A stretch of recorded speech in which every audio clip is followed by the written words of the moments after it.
You literally can say anything you want against Republicans on live television and get away with it. Wow, guys, one of the biggest liars in Congress got destroyed by Matt Gaetz. You gotta check this out. Elect has called our next guest, quote, the enemy within, raising questions about whether he might be targeted under a second Trump administration by law enforcement or whatever. Joining us now exclusively, Senator-elect Adam Schiff of California. Senator-elect, congrats on your win. Did Steve Garvey call you to concede? He did. Yeah, he was very gracious about it. Maybe you can get an autographed ball or something. He's still a Dodger great. You heard what Speaker Johnson said about Matt Gaetz. What do you think?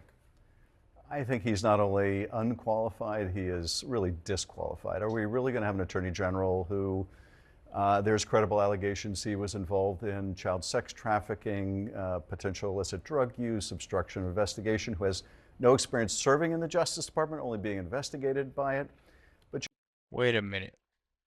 I want to say this before this video kicks off. I'm sorry, guys. But Adam Schiff is the same person that used taxpayer dollars to get rid of a case that he had with a 19-year-old male. Is this not one of the, I'm not saying that Matt Gaetz did it or anything like that, but is this not one of the biggest hypocrite cases ever?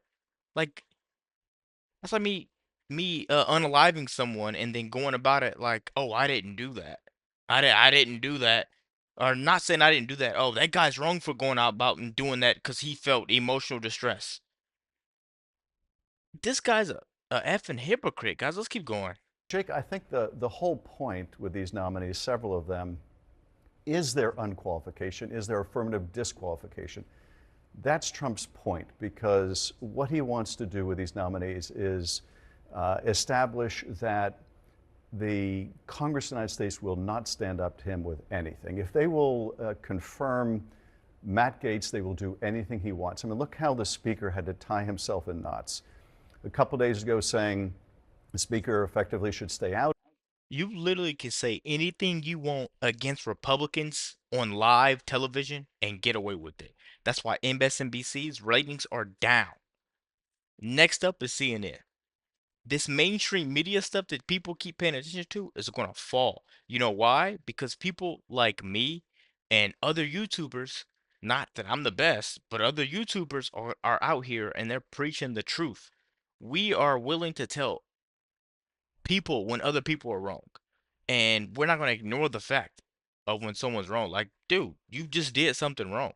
These people on CNN are not gonna show you when the other candidate, when Kamala Harris does wrong. They're not gonna show you that. But they have a person like Adam Schiff on here calling someone a sex trafficker, but they're not pulling up his cases. Come on, man. Let's keep going. This guy's a hypocrite. This guy's a hypocrite. Hypocrite. Of this, there are important reasons for that, and then getting involved in this, reversing himself, tying himself into a pretzel to placate Donald Trump. And if the Senate should decide to confirm without seeing this ethics report or to allow recess appointments, essentially the Senate is saying we're going to abdicate our responsibility for advice and consent. This is not why people voted for Donald Trump. They voted for him to reduce prices. I talked to people up and down the state of California. The economy was the central issue. They want someone who's going to address the cost of housing and the cost of childcare and the cost of food and gas. They didn't vote for this kind of retribution destruction tour that the president seems now engaged in. During his campaign, President-elect Trump repeatedly called you the enemy from within, you and Speaker. And Trump wasn't wrong for calling this guy enemy within because he used taxpayer dollars, as I previously said, to pay off a family. They paid off 7.5 or 8 million, or maybe I think it's 7.6 million for something they settled outside of court because he was messing with the boy or something like that, sexual harassment charge. He used our money to pay for that. Come on, this guy's literally the enemy within. Pelosi specifically. And he said this about his enemies from within. Take a listen. I think the bigger problem are the people from within. We have some very bad people. We have some sick people, radical left lunatics. And I think they're and it should be very easily handled by, if necessary, by National Guard, or if really necessary, by the military, because they can't let that happen. Do you think that he was talking about using the military against you? And how concerned are you about retribution?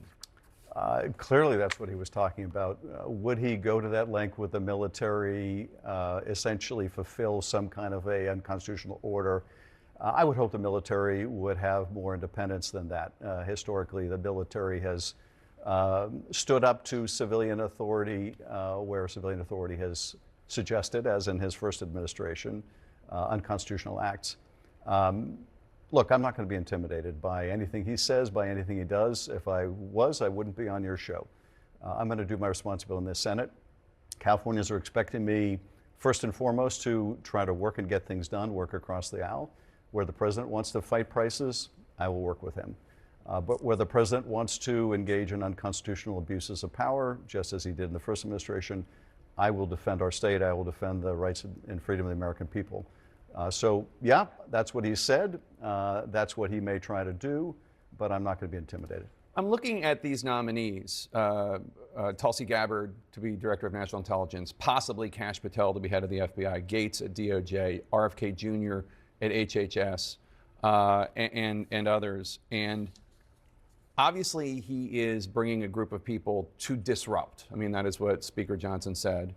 And I'm wondering about how much anybody in Washington is being introspective at all about why there is this kind of opening for disruptors, if not necessarily these individuals. You were censured in the House last year for, in their view, holding positions of power during the Trump presidency as chairman of the House Intelligence Committee, and according to them, quote, abusing this trust by saying there was evidence of collusion between Trump's campaign and Russia. And I wonder if you are feeling at all introspective at all about that was, according to the Mueller report and according to your Republican colleagues, an overstatement. And I wonder if you think in any way you help set the table for these disruptors. You know, first of all, it wasn't an overstatement. There is evidence of collusion. The Trump campaign manager was meeting with Russian intelligence and giving them internal polling data, just to give you one example. And the Mueller report sets all this out. It does say, quote, the investigation did not establish that members of the Trump campaign conspired or coordinated with the Russian government in its election interference activities, which doesn't mean that he didn't, that there weren't meetings, but they didn't find evidence. Mueller says that too. He says the fact that we didn't find proof beyond a reasonable doubt doesn't mean there wasn't evidence of conspiracy or coordination. So, but look, that's not what people were voting on. People were voting on, is this guy going to improve the economy? Is he going to address inflation? And we didn't persuade the American people that we had a better answer to that question, that we had a better program. We didn't address the U.S. economy we had a better idea of all this going on. Trump had the best economy that we've seen in, I want to say, like 50 years. But to touch bases on what we heard a little bit earlier, you know how we always say Trump 2024, Trump 2024, Trump Vance 2024? Why aren't we saying Adam Schiff for prison 2025? Because Matt Gaetz is going to sue the mess out of this guy. Matt Gaetz is going to sue this guy so bad that he's going to lose hair. This guy's going to look like me. He's going to sue this guy. I'm telling you guys, if you think Matt Gaetz is going to get rid of this guy, you have a world of trouble coming. Adam Schiff is just like a habitual liar. Like it's this stuff is becoming a habit. I don't know how these Democrats and these people that are so far left, that are so against Trump, are so comfortable with lying. And Jake Tapper's up there. He got an all right script that today that he's asking, but what are we doing, guys? Agenda, plan, and more than that, I think we failed to persuade the American people that in the voters' point of view, hey, that party, that candidate understands people like me. They're fighting for people like me. And that's on us. We're going to have to figure that out. I think that's what people were voting on more than anything else. And yeah, we're going to have to do the introspection to say, how do we meet this challenge? And, more broadly, Jake, and frankly, I think one of the reasons I was successful in California is I was out there talking about the economy. I was out there talking about what we need to do to bring down the cost of housing and bring down the cost of childcare, and going to places in the Central Valley, elsewhere, red parts of the state, being present, making the case, hey, I'm going to fight for you. I'm going to fight for you like any other part of California. We need to make that case all over rural America, that we understand what people are facing, that we respect them, that we're going to deliver for them. I think that's been missing. In my own campaign, that's what I tried to do. I think with some success is go to places they weren't expecting to see me, and when they did, because so many of them only know me from the kind of Fox News, attacks like the one you started out with and mentioned, they are surprised when actually you can relate to people like them and have so much in common and are going to fight for them. I think that's what we have to do. So do you think Democrats in this second Trump term, I'm not saying that anybody should acquiesce to any abuses of power, but do you think there need to be more focus on the public than on Trump tweet of day kind of thing? Well, I think we have to address, frankly, a structural problem with the economy that we have not, significantly delivered on enough, and that is that it's just not working for millions of people. Yeah. And the problem is that, not that they're not working, unemployment is low. The problem today is that people are working, and they still can't get by. And Some of them 2 or 3 jobs. And the reason why these people can't get by is because Joe Biden and Kamala Harris was in office. All these Democrats, if you didn't catch it, all these Democrats say, I want to run for you. I want to do what's best for you. That's what they always say. And then they try to incorporate kids into all of this when they have kids in classrooms with drag queens and stuff like that. Dude, you have a court case with sex. Oh my God, I can't say it on here because they won't post a video. But sex harassment charges. You're settling outside of court for what you're doing. Guys, I really want to know what you think about Adam Schiff. Let me know down low in the comments. Be sure to like the video, hit the like button.